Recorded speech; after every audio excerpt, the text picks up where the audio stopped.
The cargo hauler Meridian's edge drifted through the Chronos sector like a rusted whale through an ocean of stars. Leo Vasquez sat in the pilot's chair, his calloused fingers dancing across the navigation console as he plotted yet another jump through the monotonous trade routes between Earth colonies and the Outer Rim settlements. He was alone, as he preferred it.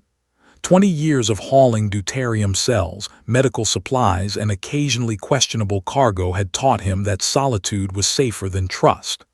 The ship's AI, a barely functional relic named Iris, chirped occasionally with system updates, but otherwise silence was his companion. That silence shattered when his proximity alarm screamed to life. "Iris, what am I looking at?" Leo barked, his hands already moving to the emergency thrusters. Debris field detected, multiple fragments, analyzing. "Captain, I'm reading a life signature within one of the larger pieces." Leo's jaw tightened. Life signatures in debris fields usually meant one thing: someone hadn't made it out of whatever disaster had occurred here. Still, his hands were already adjusting course before his conscious mind caught up with his instincts. 20 years hadn't completely killed the part of him that still cared. The fragment was a section of what had once been an elegant vessel, nothing like the utilitarian human ships Leo was accustomed to. Its hull bore intricate patterns that seemed to shift in the starlight, and even damaged, it radiated a kind of beauty that human engineering had never achieved. "Definitely not human design," Leo muttered, activating the docking clamps. "Iris, any idea what we're dealing with?" "Negative, material composition unknown. However, the life signature is growing weaker."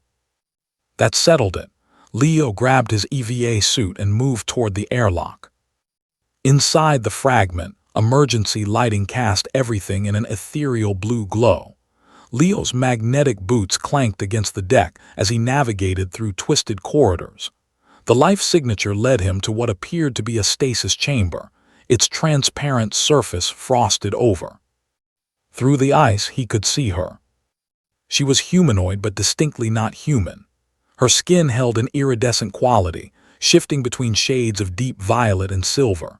Elaborate markings traced along her exposed arms and neck, whether tattoos or natural patterns, Leo couldn't tell.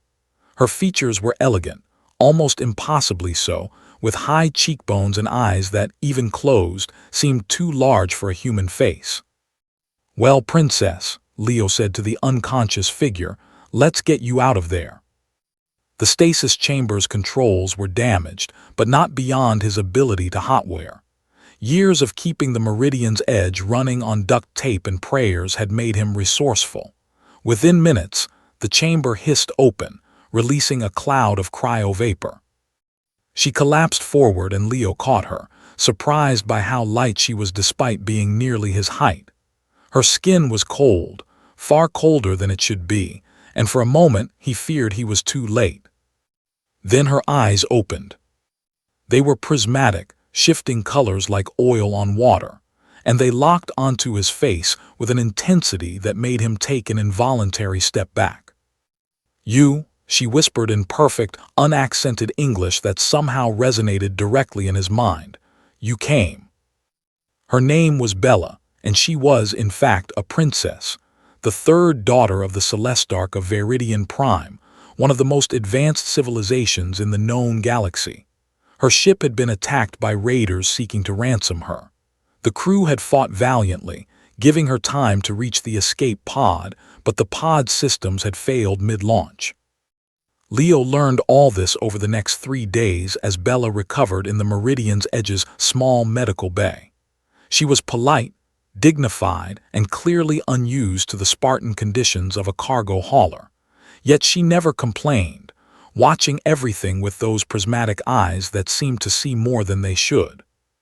"I owe you a debt," Bella said on the third evening as they sat in the galley, sharing Leo's meager rations. "You saved my life expecting nothing in return. This is uncommon." Leo shrugged, uncomfortable with her gratitude. "I did what anyone would do." "No," Bella said firmly. "You did what few would do. I have traveled among many species, Captain Vasquez. Most would have calculated the potential reward before acting. You simply acted. Yeah, well, don't read too much into it. I'm taking you to the nearest Vidian outpost. You'll be home soon enough. Bella was silent for a moment, studying him with those unsettling eyes. My people will wish to reward you. Name your price. Credits, technology, territory, these things mean little to the Celestarchy. I don't want payment, Leo said, perhaps more sharply than he intended. I'm not a hero or a mercenary. I'm just a guy who happened to be in the right place. Or the wrong place, depending on perspective, Bella said softly. Yet you chose compassion over convenience. That is worthy of recognition. They reached the Vidian outpost 4 days later. It was a magnificent station, all flowing curves and impossible architecture that made Leo's eyes hurt if he looked at it too long. A delegation of Vidian officials met them at the docking bay, their relief at seeing Bella alive palpable even across species barriers. Throughout the formal greetings and debriefings, Leo stood awkwardly to the side, eager to refuel and leave. He'd done his good deed. Now he wanted to return to his simple, solitary existence. But Bella wouldn't let him disappear so easily. She approached him as he was preparing the Meridian's edge for departure, her officials maintaining a respectful distance. You still refuse payment, she said. It wasn't a question. I do. Then I cannot give you wealth or technology as you will not accept them. Bella reached up, her fingers brushing the elaborate markings on her neck. They began to glow softly.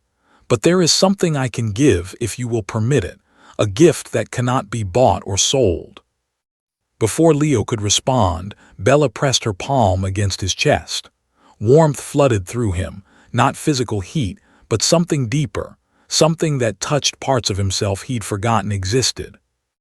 Images flashed through his mind, memories that weren't his own, knowledge of distant stars and impossible mathematics, an understanding of connections between all living things that human science had never grasped.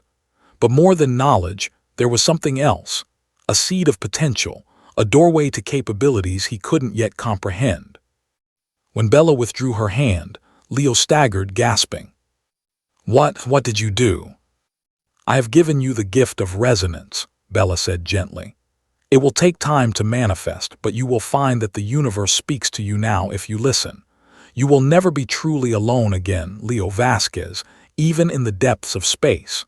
You will feel the currents of gravity, hear the songs of stars, understand the languages of species you have never met. Leo touched his chest, still feeling the warmth.